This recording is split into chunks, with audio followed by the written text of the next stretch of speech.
Hello everyone, this is P. Mahbub Hussain, Assistant Professor of EEE, Institute of Aeronautical Engineering, Hyderabad. Today we are going to discuss about the introduction of PLC and Industrial Automation Laboratory. Now in this lecture we are going to discuss about briefly what is PLC, what are the different components used in the PLC, and so what type of PLC we are using, and what are the different manufacturers available in the market, and what is the software we are going to use in our laboratory, and how to use that software. So all these things we are going to discuss in this video. Right, let us see the introduction to PLC. So PLC stands for Programmable Logic Controller. So as in the name itself, this PLC is having a microcontroller which is programmed by using a certain logic. Right, and these PLCs are electronic devices, and which are used in variety of industries such as automotive assembly plants, mineral processing plants, semiconductor manufacturing plants, steel mills, pharma industries, and many more. So these are only a few I have listed here. There are different types of industries are there where PLCs are most widely used. And if you see the list of manufacturers available in the market, so I have mentioned here a few of the manufacturer companies which manufacture the PLCs.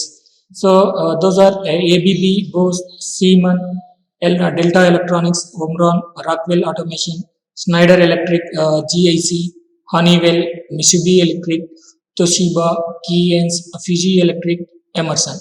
Out of all these, in our laboratory, we are going to use a Delta Electronics make PLC. Now, whatever may be the company of PLC, the main components in a particular PLC are the same.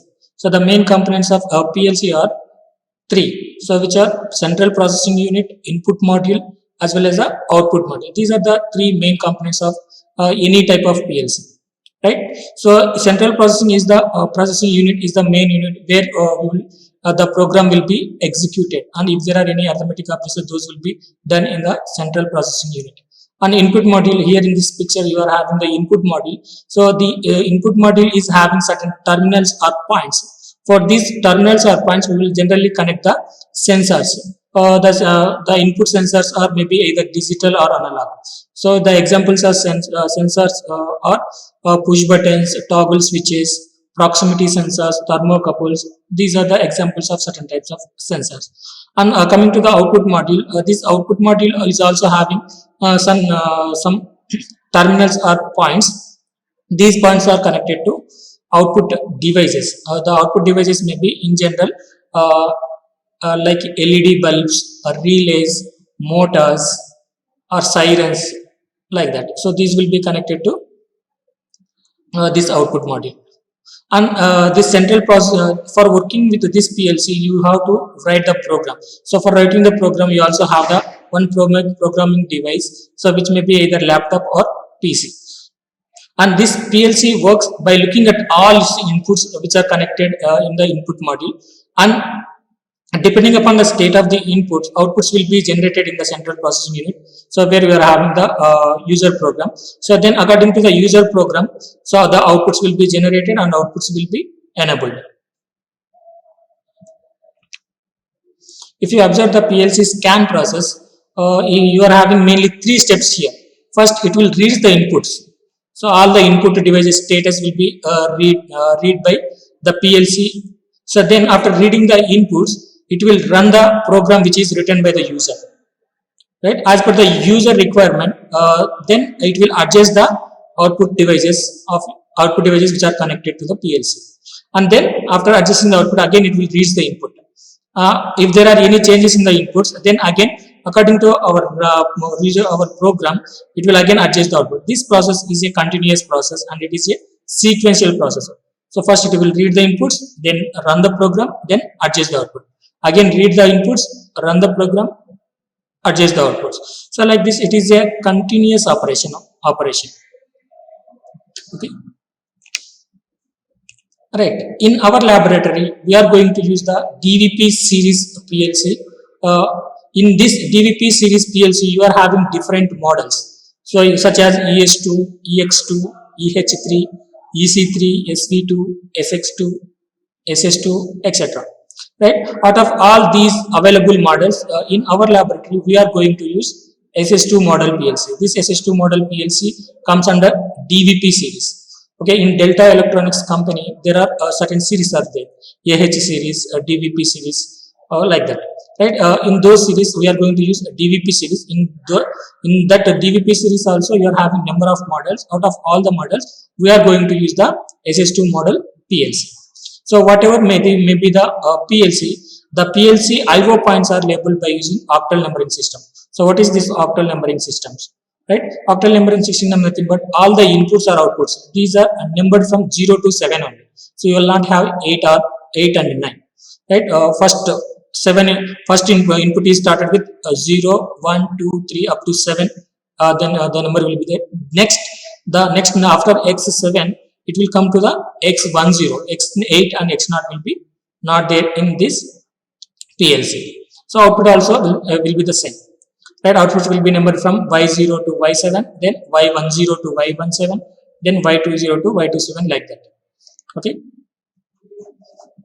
And one other important thing here is that this DVP series MPU, main processing unit, has a maximum of 16 IO points. 16, 16, sorry here. So this is 16. Okay, 16 IO points will be there for MPU in DVP series model. Okay, but our Fusion model SS2, if you observe this figure, DVP 14 SS2, here this PLC is the DVP series PLC, and the model is SS2 model, and it is having 14 input and outputs. That means it is all together inputs as well as outputs. Okay, so here out of 14, 8 are the inputs and 6 are the outputs.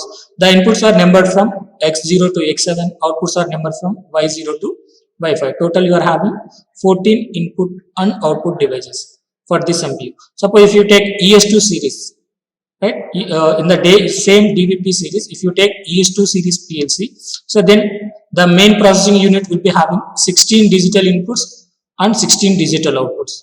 Okay, so generally the maximum number of IO points which are there in DVP series is 16.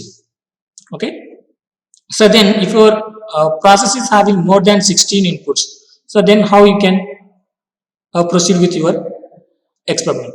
So then in such a case, if there are more number of inputs are there or more number of outputs are there in your experiment, then you have to add some extension module to your MPU unit. So if you see this DVP 14 SS2 model, so this model is having only 8 inputs, 6 outputs. Suppose if you are having 10 inputs, 10 digital inputs if you are having, so then as you are having only 8, so you need 2 more. So for that purpose, you can add some more inputs with the extension modules, right? So extension modules are available in the DVP series. So right, these are DVP 16 SP. So this second picture is the digital extension module, right? So in this module you are having total 16 IO points. Out of 16, 8 are inputs, 8 are outputs. So now this DVP 16 SP will be connected to this DVP 14 SS2 model PLC, so that number of IO points will be increased. Suppose if you want to add the analog module, so then you are also having the analog module DVP 06XA.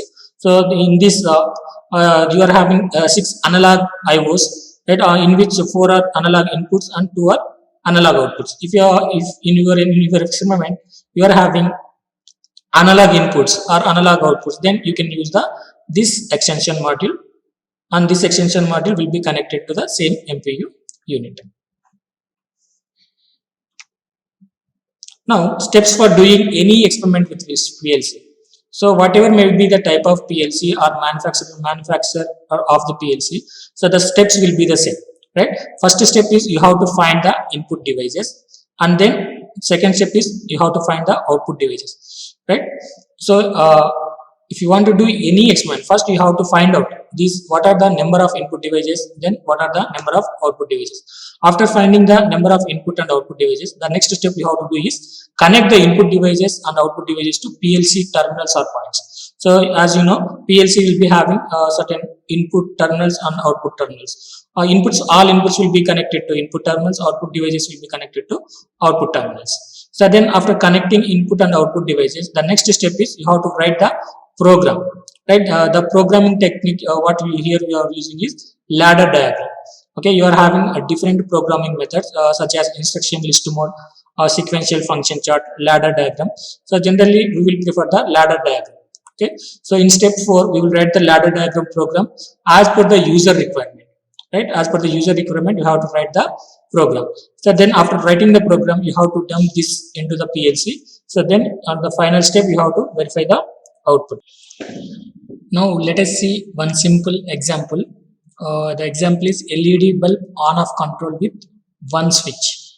Now if you observe the electrical circuit of this example, it will be like this. If 24 volts DC is connected with LED through a switch in series. Right, whenever switch is in open condition, this 24 volts is not connected to the LED, so LED will not glow. Now whenever you close the switch, this 24 volts will be connected to the LED and LED will glow. So now this example I am going to implement through PLC. How to implement the same example with PLC, let us see here. So as I said previously, the first and second step is you have to find the number of input devices and number of output devices. Now in this example, number of input devices are only one, which is switch. Number of output devices is also only one, which is LED. Right, now after finding the number of input devices and output devices, you have to connect the input devices to input module and output devices to output module. As you are having only one input device, so that input device switch is connected to input module of your PLC, right? Input terminal X0 I am taking here, right? For X0 you are going to connect the switch. Okay, and this module you will be having sync or source. SBIS it is sync or source. Now this is connected to either plus or minus of your 24 volts DC, and another terminal switch is connected to negative. Like this, you have to connect the switch. So in a similar manner, output device LED is also connected to the output module of your PLC. So here I am taking Y0. For Y0 I am connecting the LED, and another end is it will be connected to 24 volts DC, and 24 volts DC it is connected to C0. So like that you have to give the connections. Inputs and outputs are connected like this for our example. Okay, so then after connecting your input and output devices to your PLC, then you have to write the ladder program, right? So the ladder program is having two rungs here. So sorry, not rungs, rails, right? Two rails are there here, plus and minus. So between these two rails you are having rungs, right? So the rungs will be like this, right? You have to write the user program between these two rails. Now whenever this X0 is energized, this Y0 has to be energized to get a bulb on whenever you press the switch. So for this purpose you have to take one normally open contact with the address X0, and it will be connected to output coil Y0. So this is actually the ladder program. Okay, whenever X0 is energized, so now suppose if you close this switch, so whenever you close the switch, this 24 volts will be connected to X0. So X0 will be energized, right? So then after X0 is energized, it will go to the program and it will close this contact. So now initially it is normally open contact. Whenever this X0 is energized, it will close. So now whenever it is closed, this positive voltage will be connected to output coil. The output coil will be energized. That means Y0 will be energized. Now whenever Y0 is energized, that means internally you are having one contact here between C0 and Y0. You are having internally one relay. That relay will be closed whenever Y0 is energized, right? Now whenever Y0 relay internally is closed, now this 24 volts will be connected to the LED, so that LED will glow. So like this you can execute this example with your PLC. Okay,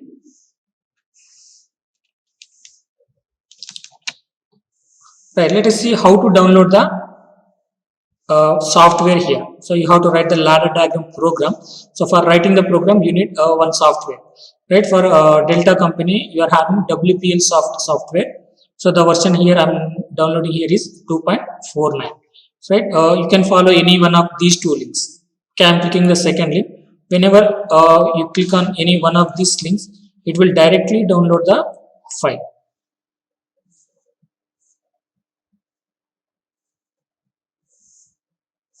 See here. So the file is having 79.2 MB. So as internet is very slow, it is taking a longer time, right?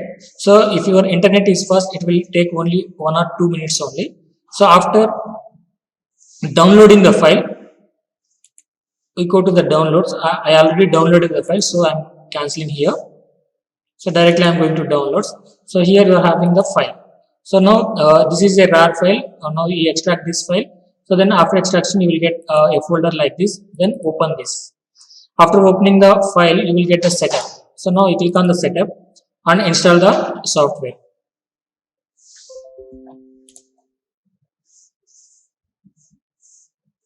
The installation will take only a few minutes.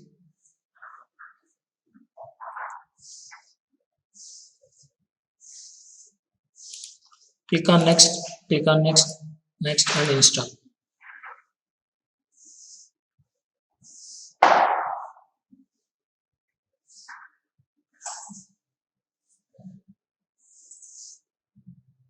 So finish.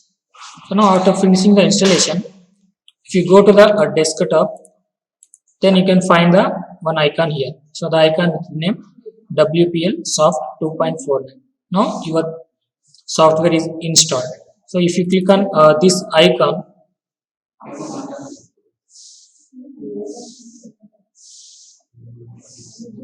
it will open a window like this. Now to write the program, you have to go to the file and you have to select the new. Now whenever you click on new, you can get a pop-up window like this. So now in this pop-up window, you are having program title. So this program title is your wish. I'm taking it as a demo. So then model type is PLC and select the model. So our model number is SS2. So you have to select the SS2 model. Now remaining things will be the same. So you click on OK. So then after clicking OK, you will get two windows like this. So one window is instruction list mode and another window is ladder diagram mode. So now you can write the program either in instruction list mode or ladder diagram mode. So generally we prefer the ladder diagram mode. So this will be maximized. Now here in this space you have to write the program. For our example, simple example which is an LED bulb connector controlled by a switch. So here this is your program. So that program I am going to write here. So F1 is a normally open contact, F2 is normally closed contact, and F7 is the output coil. You click on F1, you will get it will be asked for your device name, right? So where the input device is connected. Our input device here, it is connected with the X0. So in program also you have to keep X0. So if your input device is connected to some other input like XJ7 or X5, you have to set it as a X5 or X7.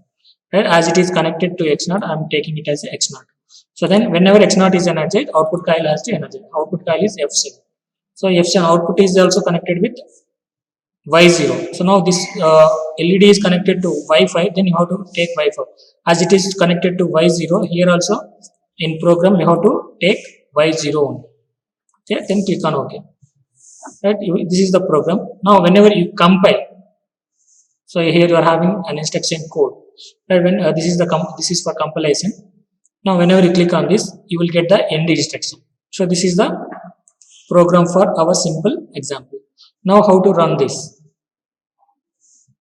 So to run only on this PC or desktop, you have to click on simulator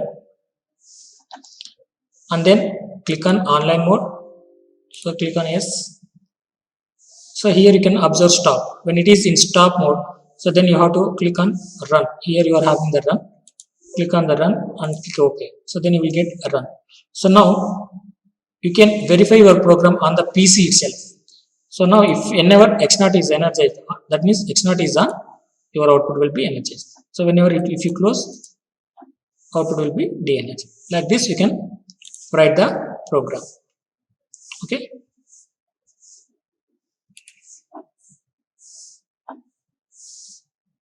Right. Thank you. Like, share and subscribe. Hit the bell icon for more updates.